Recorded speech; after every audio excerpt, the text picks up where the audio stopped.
বিশ্বনবী রাহমাতুল লিল আলামিন উনি একদিন আবু বকর সিদ্দিক রাদিয়াল্লাহু তাআলা আনহু, উমর রাদিয়াল্লাহু তাআলা আনহুর বাড়িতে রাত্রে বেলায় মেহমান হয়েছেন। মেহমান মানে সফর করেছেন, রাত্রে বেলা গেছেন না জানাইয়া।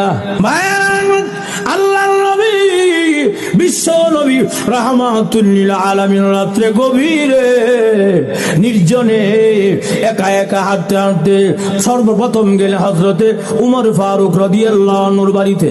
ওনার বাড়িতে গিয়ে যখন উঠতে গাদা দিয়ে ওরা শুরু করলেন, উঠতে উঠতে হঠাৎ করে শুনে উচ্চ সুরে আওয়াজ শোনা যায়। এমনি দেখে আল্লাহর নবী তাকায় দেখে উমর রাদিয়াল্লাহু তাআলা আনহু তাহাজ্জুদের নামাজে উচ্চ আওয়াজে কোরআনের আয়াত তেলাওয়াত করে। সুবহানাল্লাহ। আল্লাহর নবী আর ডিস্টার্ব করলেন না, আস্তে করে আবার ব্রেক করে ফিরলেন।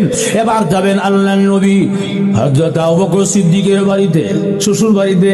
এই অবস্থা যখন যাবে আবু বকর সিদ্দিক রাদিয়াল্লাহু তাআলা আনহুর বাড়িতে যখন গেলেন, গিয়া দেখে যখন ঘরের কাছে গেলেন, গুনগুন গুনগুন সুরে সুমধুর কণ্ঠে আল্লাহর কোরআনের আয়াত তেলাওয়াত শোনা।